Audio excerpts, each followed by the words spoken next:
Capítulo 6. O Senhor Jesus Cristo. Natureza de Cristo.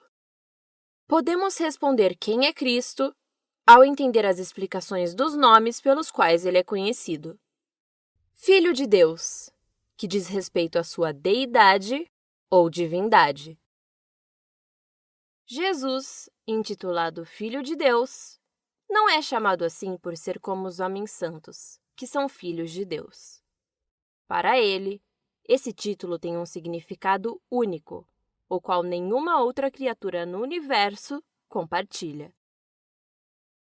Consciência de si mesmo. Assim como qualquer criança que, ao olhar o espelho, vê seu reflexo, mas não se reconhece, não poderia acontecer o mesmo com o Senhor Jesus? Talvez ele tenha experimentado essa não consciência de si em seus primeiros anos no mundo.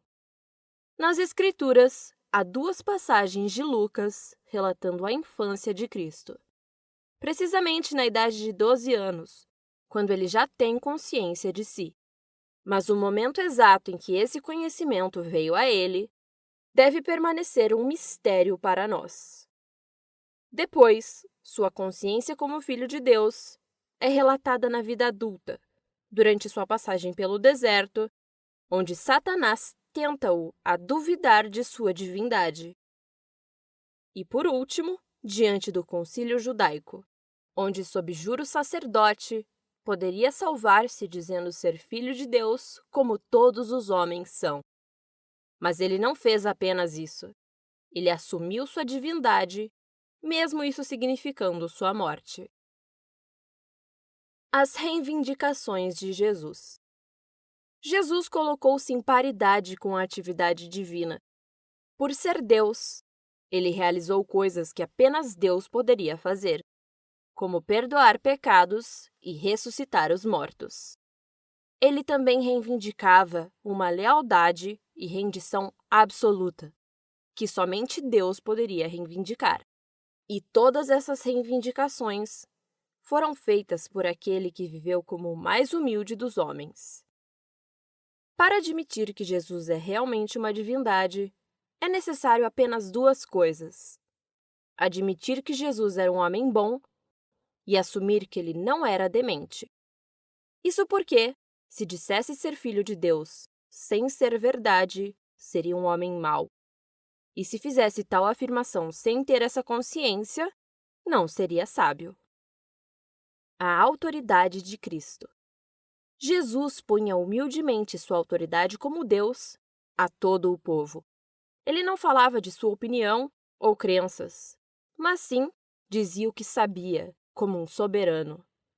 Em um breve trecho de um de seus discursos, 49 foi o número de vezes que disse: "Em verdade vos digo". A impecabilidade de Cristo. Nas Escrituras, em nenhum momento é relatado um erro, conhecimento ou admissão de pecado por Cristo. Apesar de conhecer em profundidade o mal, em sua alma não havia nenhuma mancha de pecado. Ele manteve-se santo. O testemunho dos discípulos. Nenhum outro profeta, em nenhum outro momento da história, fora reconhecido por seus discípulos e seguidores como um ser divino. No entanto, em vários trechos das Escrituras, é possível ver os seguidores de Cristo, e até quem ainda não o seguia, o reconhecendo e adorando como homem santo e filho de Deus. Lhe adoraram e foram leais durante sua vida, após sua morte, e espalharam suas palavras após sua ressurreição. O Verbo se refere à sua pré-existência e atividades eternas. A palavra do homem expressa seu caráter. Da mesma forma, a palavra de Deus é a forma que ele se faz conhecido e que se comunica com toda a sua criação. Sendo assim, Jesus é a palavra ou Verbo de Deus, pois por meio dele o Senhor expressa sua vontade, propósito e sabedoria. Senhor. Ao consultar a Bíblia, percebe-se que a palavra Senhor é a mais empregada ao se referir a Jesus. Esse título indica sua deidade, exaltação e soberania. Deidade. A palavra Senhor, ao ser usada como um prefixo, transmitiu o pensamento de deidade. Isso para os judeus, gentios e cristãos. Os cristãos atribuíam esse título apenas ao único Filho de Deus, a quem rendiam adoração e servidão. Além disso, preferiam ser perseguidos e mortos do que atribuir tal termo a outra criatura. Exaltação. Por toda a eternidade, Cristo possui o título de Filho de Deus. Na história, ele é denominado Senhor por ter nascido, morrido e ressuscitado para a salvação da humanidade. Ele, apesar de ser divino como Deus, veio ao mundo como homem, porém sem pecados. Fez-se servo e morreu na cruz. E como recompensa, foi exaltado ao domínio sobre todas as criaturas. Soberania. A soberania de Cristo foi reconhecida pelos cristãos primitivos, de forma instintiva, por ser aquele que os salvaria, por ser aquele que os redimiu dos pecados e da destruição. Os cristãos lhe deram o direito de ser senhor de suas vidas. Portanto, o título Senhor, aplicado a Jesus pelos seus seguidores, significa aquele que por sua morte ganhou o lugar de soberania no meu coração e a quem me sinto constrangido a adorar e servir com todas as minhas forças. Filho do homem se refere à sua humanidade. Partindo do hebraico, filho de denota relação e participação. Assim, filhos do reino são aqueles que hão de participar de suas verdades e bênçãos. Dessa forma, filho do homem, aplicado a Cristo, tem conotação de participante da natureza e das qualidades humanas, e como sujeito das fraquezas humanas. Entretanto, ao mesmo tempo, esse título implica sua deidade, porque se uma pessoa enfaticamente declarasse "sou filho do homem", lhe seria dito "todos sabem disso". Porém, a expressão nos lábios de Jesus significa uma pessoa celestial que se havia identificado definitivamente com a humanidade como seu representante e salvador. O Filho de Deus veio ao mundo como homem, filho do homem, concebido no ventre de Maria pelo Espírito Santo. Essa vida milagrosa se deu pela vontade de Deus, que se fez homem. Isso não quer dizer que ele deixou de ser Deus ou transformou-se em homem, mas que em sua condição de Deus, encarnou pela sua própria vontade em homem. Assumiu uma nova natureza. Então, Jesus seria a divindade vinda de Deus em forma de homem. Ele veio ao mundo para trazer a palavra e a vontade de Deus.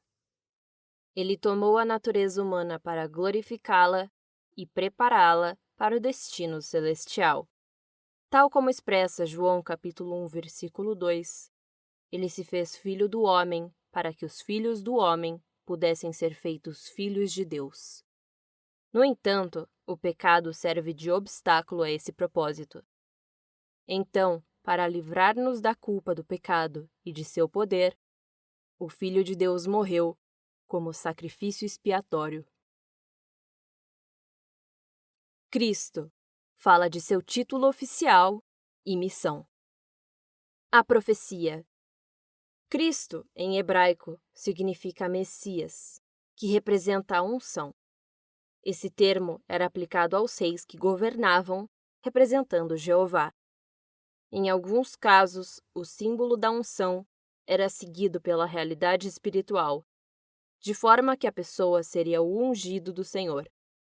Assim, Cristo, cujo nome significa o ungido, representava toda a esperança de Israel, e sob seu domínio estariam todas as terras e povos. O cumprimento.